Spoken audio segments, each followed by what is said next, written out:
Yo, what up, y'all? What it could, what it can't, and what it ain't be.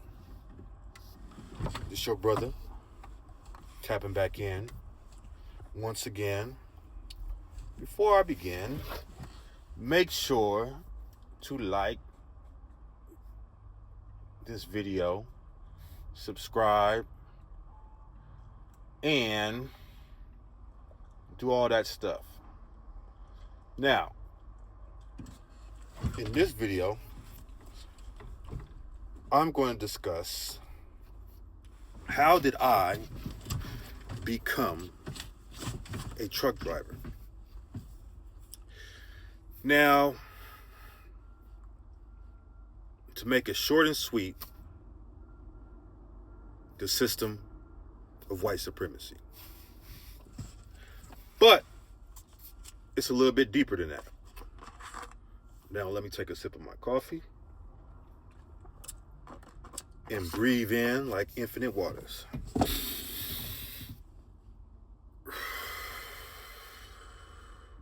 So, it actually is a little bit more complex than that. So, about 8 years ago, I completed my, go back 10. Yeah. I completed my associate's degree. And I got my associate's degree in business administration with an option. No options in. I'm getting ahead of myself. So yeah, I got my associate's degree in business administration. Why? Because I thought I wanted to be a businessman, and this is what it takes. I thought this is what it takes to be a businessman. And, I said, okay, this is what I got to do. Now, before I pursued that degree, that associate's, I was doing what is, I was at a community college, and I was doing my general classes, right? Completing all my general classes, getting my credits. And there was one professor, a Latino man. He was my calculus professor, I believe. Pre-calculus, maybe. And he seen that I was a studious guy, a studious person. He seen that I was attentive, that, I asked questions. And, he seen that. I think he seen that in me. And he was like, one day at the class, I think the professors know what we're majoring in. So one day at the class, he asked me to stay back. And he had in his pamphlet a brochure for a engineering program at Cal Berkeley. Now, this was before I was transferring, right? And my GPA was pretty high. I had a pretty high GPA because I worked towards it. I took it very serious when I decided to take school serious, right? Meaning that every break that I had, every time that I had, I would be in the library, and in the library was this little room in the back of the library, like a private room with like cubicles and desks, and I would go and literally lock myself in there and study for hours. No distractions, like just study, like trying to understand, the classwork. So anyway,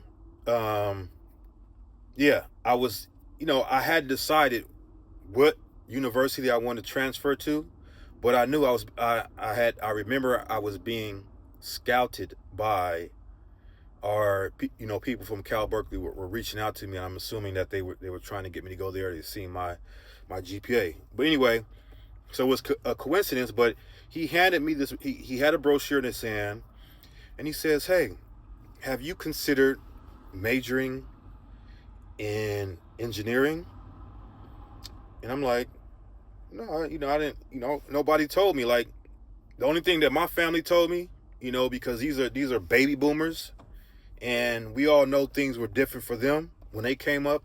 But they still operate off that old mindset. Go to school, get a degree, and that's it, right? That doesn't work no more. But they still are stuck on that old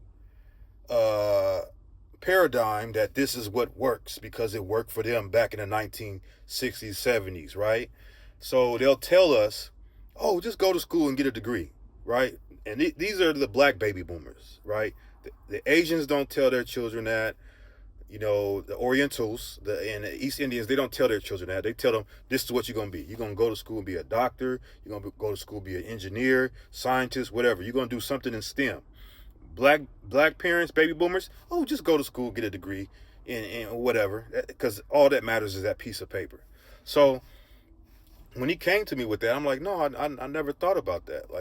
And he's like, well, I think you should do it because I think that, I guess he was saying it may present more opportunities to me, but he was doing it indirectly, right? As I look back on it, hindsight is 2020. He was doing it indirectly, and I believe that I look back on it now is that you as a black male in this America, your business, you as an alpha heterosexual black male in this white male dominated country, you are going to basically be stuck with a degree that you can't use because of that fact. Maybe, if you are homosexual, maybe if you are effeminate, it might work out for you. But I don't see that in you. That's what he was indirectly trying to say to me, but he couldn't say it because he had to be politically correct. He still had a job, he still was a professor. So he just suggested this. And I'm like, well, professor, I want to be a businessman. So can I minor in engineering? This is how naive I was, right? He was like, oh, no, you can't minor in engineering, but you can minor in business and major in engineering. And then guess what? After I had that talk, this is how you can for you that watch this video, you cannot say, oh, well, why didn't you listen to that professor? You should have listened to him. I did listen to him. So after that conversation, it wasn't too long after that I went to my counselors and I said, hey, I want to change my major to engineering. And they did. We went in the computer and they said, okay, these are all the classes you got to take. A lot of math, engineering, a lot of science, all that stuff. Like, basically, you're gonna be doing a lot of math and a lot of science. And I said, damn, okay. But I was up for the challenge, because I was listening to this professor, right? And long story short, some things happened. I got caught up in the system of white supremacy. That's for another time, for another story. And I ended up getting incarcerated, fighting for my freedom for about three months. And after that whole experience, of me, going through that, and I got let out, and they pretty much, dropped these BS charges. They were trying to railroad me, and it took an uncle of mine to come, to visit me at the jail. And he's like, hey nephew, I know you're trying to, I know you want to fight this, and I know you're innocent, but they're trying to railroad you. And I'm gonna tell you this: you need to take a deal. You need to do something, because if you don't, they're gonna railroad your ass right into prison. I know you're innocent, but the system they don't care. They trying to get you a black male, you big black male. They want to get your ass in their system. They want to send you up, upstate, whatever. So I said, you know what? I listened to this uncle because I respected him. So I ended up doing a deal and whatever, and avoided that whole situation. But after that 3 months, I was dejected. I came out, and a part of me was gone. You know, a part of me was like, I can't believe this shit happened to me. You know what I'm saying? Like, I was on a positive trajectory. I had, you know what I'm saying, I had a high GPA in college. You know, I was working full time, you know, in my little security guard job while I put myself through college. You know what I'm saying? I had my own little apartment, my car. So I'm like, I got out, and I lost the apartment, the car, I think it was gone. You know, of course, lost my little security, but I was dejected. You know what I'm saying? Like, and so I'm like, well, I still gotta, I still gotta finish the school thing, right? You know, I already started it. So what I did is, like, I'm like, you know what, this I kind of lost the motivation, and I'm like, this engineering thing was kind of hard. I mean, when they got to calculus 1 and calculus 2, I'm like, oh shit, like, you know what I'm saying? Like, it was starting to get a little bit difficult. I'm like, and though before that happened, I was up to the task, I just didn't have the motivation no more. You know what I'm saying? So I copped out and went back to the easy degree, which is business administration. Went ahead, finished that. Cal Berkeley, you know, as I was nearing the end of it, I'm starting to look for schools I want to transfer to, and I remember, like, I just wanted to get it over with. Like, I wanted to knock this thing out the fastest way. And so Cal Berkeley had a semester system, whereas Cal State had a quarter system. And they was like, yeah, the quarter system was shorter. It's still a good program. You know, I said, okay, fine. Let's go with quarter system, because I just wanted to knock it out. So I went ahead and got my associate's degree and transferred to Cal State. And when I get to Cal State, now this is where you get into your specialty. So it was like, well, what do you want to, I know you said business administration, but you got to choose some special, categories. Is it going to be accounting? Is it going to be finance? HR? What part of business marketing? And so I go into the business building, and there's I think it's a professor. She's coming out, an Asian professor. And as I'm walking in, and I think she's walking out, I asked her, I said, hey, which one pays the most? Which option? And she's like, finance. And maybe she said it because she's a finance professor, but whatever. So after she said that, I went ahead and said, okay, that's my options. I went to the office. I said, yeah, finance. And they said, okay, you choose another one. So I said, okay, corporate management. Bam. Went through that process. I got back to my habit of studying hard. I was trying to study hard. I was studying hard, spending my time in the library. But my mind was, I was reading other stuff too, though, right? So now that situation that happened to me kind of, in a sense, kind of radicalized me a little bit, because I started reading, like, social conscious books too in the library along with my coursework. But I still finished my degree. Now get out, and I'm looking for work. The first year, I'm sprucing up my resume, doing all that I need to do to get my resume together. Bam, bam, boom, and I'm putting in my resume. Not getting nothing. Now, when I was in my undergraduate program, I didn't join any fraternities. I didn't see the importance of it. Nobody told me the importance of it. Maybe it would have been important because maybe I would have had some type of connections. I didn't, network. I just thought, in my mind, from what my relatives told me, I just need to get this degree, and that's all that matters. So I get out, like, I'm looking for work, couldn't find nothing. Putting in thousands of resumes, and I couldn't get nothing that required my degree. Like, everything I was being offered was commission positions that didn't even require me to have a degree. So I'm like, man, this is crazy. You know what I'm saying? Like, so, but I still gotta eat. I'm on my own. So, what do? I go back to what I was doing while I was getting my degree, which is security. And you know, uh, I'm doing security. I'm still looking. I'm getting certifications. I think I got my insurance license. I'm reaching out to my relatives that he's successful. The one that gave me this advice, like just get your degree and that's it.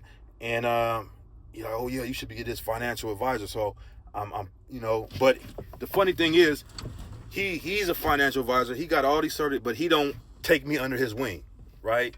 Neither does my aunt, who said the same thing. They don't take me under their wings to show me this business, right? They just said, "Oh, this is what this is, do this and that, and then you figure it out," right? So, long story short, so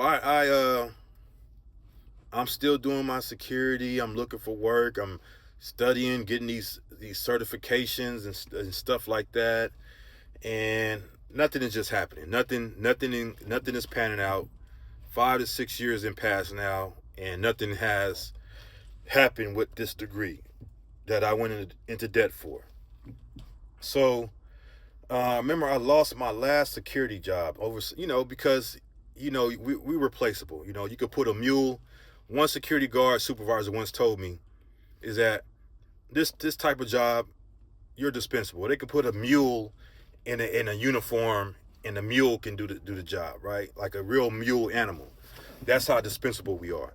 So I'm working at the security guard job and at a shipping yard, and it was cool. I'm studying. I got my little security shack, so I'm working on some type of insurance license. And every hour I do my rounds. But I guess the person that was the site of that, because we're contracted to that site. I guess they wanted me to just be sitting there, like, in the booth just like this, looking. Not that I'm not being aware of everything and doing my rounds, but the whole studying and reading thing, maybe they like, oh, you shouldn't, you're just a security guard. You should just want to do security, So, they I guess they complained to the company, and the company got rid of me. And around this time, I went through a point of homelessness where I met my mentor, like my OG, who was a street hustler, right? So, we kept in contact, and we had been knowing each other at that point for like 4 or 5 years, maybe 6. And I reach out, and I kind of, I would talk to him, call him for advice. And so I reach out to him after this happened, and I'm like, man, I'm tired of this shit, man. I'm tired of this, working at these dead end jobs. I can't come to my, I can't use my degree. And he actually came to my graduation ceremony. And he's like, look, I'm going to send you some of this merchandise, and you're going to go ahead and you're going to sell it. And I'm like, man, I ain't never. So he sent it, and, I try it, and it went good my first time, and 3 or 4 years later, that hustle was very profitable. It paid my bills. It helped me get some savings. I didn't have no children, no nothing at that time. I was a single man, had my little apartment. It took me around the world. You know what I'm saying? So it was good, man. It was good. But we all know what happened. This is around COVID time, 2020, everything just boom, just stopped, just shut down, and the industry just went to crap. And so at this time, I get into the gig economy. I get into the gig work economy. So I started doing Uber Eats, DoorDash. And during COVID, it was very, very, very profitable, man. I mean, especially in California. I don't know about other places, but they had that Prop 22, and everybody was locked down in California. Like it was, anybody who watches in California know how it was during that time. So everything was locked down. The restaurants were open, but it was dine out, takeout, and that food, that gig, that man, I was netting easily. My minimum every day was like $250 minimum. That's like within a few hours. But I'm seeing like 500, 600 a day, plus the Prop 22 that pay you for your hours, basically pay you. So I was seeing easily 1,500 a week just doing that. You know what I'm saying? And that was good for a few years, man. That was good for like, till they open shit back up. Once they started opening back up, it just kind of, and then the influx around that time, Biden administration, the influx of immigrants coming into the U.S., now they getting on the hustle, because they see it, and so now they getting these little motorcycles, these little mopeds, and now they flooding the market, and they just, so to combine that with opening it up after the pandemic, and the influx of immigrants, the market just went to shits. You know what I'm saying? And I'm like, damn, man. So now this 2021, 22, I'm trying to still find work with this degree. That's not working out. Still hasn't worked out. Paying for all these employment services. I didn't even try to go to a boot camp. I was like, well, maybe I'll switch to, IT, but I didn't want to go, back to school. Plus I'm hearing that they're hiring people to work in IT, software engineers that don't have a degree, that just learn coding. So around this time, especially during during the pandemic time, that's when people were trying to pivot, because I guess, some people lost their jobs. So now this was like this pivot time where people were trying to pivot into different careers. And around this time, there was a lot of advertisements for these boot camps, these coding boot camps where they'll guarantee you for $10,000, $8,000, that they'll make you a coder within 5 or 6 months, and you'll be off, and they'll help you get a job too as well. So, and a lot of these things, they were using university names. So the one that I signed up for was coincidentally the UC Berkeley coding boot camp. It was online. I don't even think they're affiliated with UC Berkeley, but whatever. So I'm like, man, maybe this might be the answer to my problem. So I signed up for this coding boot camp, and it turned out to be a complete waste of time and money. It was a $12,000 program. I had money saved up. At this time I had no children, none of that. So it was very, I could pay for it basically. And so I get through with that program, and I had another friend who was overseas. He was a military guy, but he was getting paid from, and he was in another boot camp. And he's like, man, we're communicating, and he's like, man, my boot camp, I didn't waste this money. I'm not learning nothing. Like the pace at which they were moving was for people that were already experienced. It wasn't for beginners. They tell you it's for beginners, but they were moving at such a rapid pace, that I'm like, hold on, this is not for beginners. This is for people that maybe need to brush up on some coding language. And he had the same experience in his program. His was a different one. So I get out of that shit not recalling or remember how to use any of this stuff, right? So I'm like, damn, I didn't wasted money. So now I'm back to square one, right? And so I'm still doing this trying to hold on, only making $100 a day at this time, doing food deliveries. And I'm like, man, I'm dry. I'm like, I need to do something, man. This ain't it. Now, about around this time, I have my children, and that's, another story in other videos if you choose to go look at them. But I'm like, man, I need to do something. This is not panning out.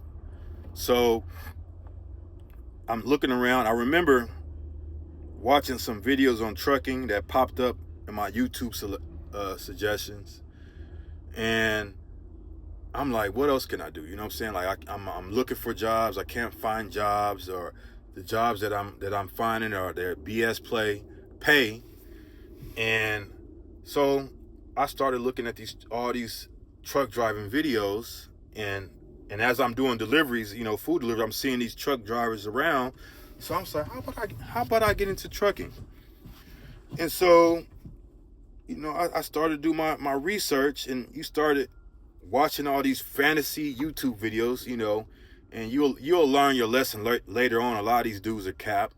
A lot of these dudes are these guys that got these big ass trucking videos. They don't get their money from trucking. They get their money from their YouTube views. I think one guy, he gets like 1 million views, almost every video. And he still trucks, but I asked somebody, I was like, why is he still trucking?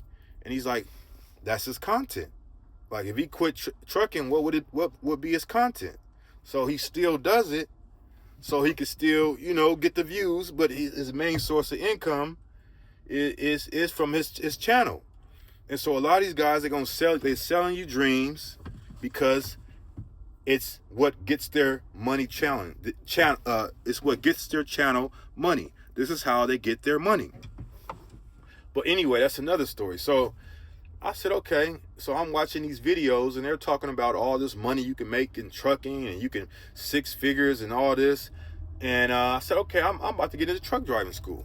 So I had to take out a loan, and I got into the truck driving school, and finished it around 2021, 2022. And I started, had all these recruiters were coming to the school. If you're in trucking, they'll come to the school, and they're promising you all this money you're gonna make. We all know that, any trucker that's watching this, it's all cap. It's cap. They're lying. They get bonuses. The more people they get on to their company, it's cap. They're going to tell you you're going to make these high income, 6-figure incomes. You're going to get a fraction of that. 2 to 3 years in this industry, I've pretty much come to that. I've been through it all. You know what I'm saying? And they all going to lie to you. They're all going to lie to you. But that's how I got into trucking. That is how I got into trucking. It was an economic necessity. I was in an economic bind. I needed a way to make some money. I could have worked at McDonald's. But come on now. I mean, shit, like, if you're being fed a dream that you're going to make all this money from all these trucking videos and these companies, and so you fall into that trap, and you find out that, oh, this shit was a lie. This is not the truth. We're not making this money. Very few guys are making it. Maybe the guys that put 15, 20 years in it, maybe, but a lot of us are not. And you'll see a lot of videos on YouTube where people are actually telling the truth. That people that were trucking and they got out of it, and try to find something else, but or they figured the amount of time, especially if you're an OTR driver, the amount of time that you spend in the truck, even though you may be making $1,200 per week, $1,500 per week, the amount of time that you spend in the truck, you will be, and when you do the calculations, it's similar to working a job making $18 to $20 an hour. But the difference is, you get to go home every night. You get to sleep in your own bed. You get to take your showers every night. You get to take your shits when you want to take your shits and not have to shit in a bucket. So people are like, well, yeah, I guess if you're a single guy and you want to save some money and you don't want to have a apartment or rent or mortgage, it might work for you because it might be better than working a job because you can live in that truck. But if you a family man or you got a woman, you like what you risk by being in that truck, missing important days, your woman starting to get lonely because you're not around, and your children missing you. It's like the trade-offs ain't really worth it. You'll make the same, nearly, if you calculate the cost, you'll make the same amount of money working a regular job. So, but I got into trucking because it was pretty much no other options. Like, I needed money, and and they told me that you're guaranteed a job once you get your CDL, and you are, you pretty much are, and that's why I'm in it. Now that I'm in it, I have not stopped trying to look for or utilize my degree. I've invested money in my LinkedIn profile. I've invested money in having an expert, spoof up my resume. Now that I understand that they probably use ChatGPT to do it, because you can do that shit right now. You can go in there and say, hey, look at a job, whatever job you want to do, and just type in the in the AI, hey, make me a good resume for this position, this position, and upload your resume, and that thing will spit it out just like that. But I didn't know that. Now that I'm utilizing it, I'm realizing, oh, they probably just, added some little, they already had a template, and, with some little designs, make it look pretty, and they just put that shit in ChatGPT and charge you $200 and say, oh, here goes your resume. But but I invested in resume services, and the problem now, and even like I'm working for these companies. So what I do, to wrap this video up, if you're still watching after this amount of time, what I do is, when I'm working with a trucking company, right? So I was with Werner, now I'm with JB. I'm applying for career jobs. So I'll put my 2 or 3 months in, like, okay, let me, to get past the probation period. But after I get past that probation period, I'm going to their career page, whatever, when it was with Werner, I was going to Werner's career page. Now it's JB, I'm going to JB's career page, and I'm applying for career jobs that require your degree internally. And now this is what's going to be about. This is what the next video is going to be about. How I'm being blocked because the people that they hire for these office jobs, 99.9% of them have never been a driver. They're college grads, and unfortunately there is a lot of still prejudice and racism in this industry. So a lot of them are white, or in my area, they're white Latinos and Asians. You'll be hard pressed to find a black person in that position, and usually if it is, it's a black female, because they're willing to hire that, and that's always been the case. For since the 50s and 60s, the black female has always advanced in career further than the black male, but that's a video for another story. So now I'm applying for these every day. I'm looking at their career boards every day, and I'm applying internally so they can see that I'm a driver for them, and I keep being denied, and they all and all the rejection emails, it's always, oh, they say it's automated, it's automatic. They have a template. Oh, while we were impressed thoroughly with your skills, there were a lot of great candidates that applied, and we decided to go with them. But doesn't mean that you're not a bad candidate. It just means there were other people that were more qualified. Well, who's more qualified than somebody that actually did it? They're hiring. In my office is college grad. Not one of them have ever driven a truck. Not one of them. They don't have their CDL. So how are they more qualified than someone who's actually done this and has experience and has the qualifications? If they want a degree, I got 2 of them. So how am I not overly qualified? We already know what it is, and I'll get into that in another video. With that being said, peace.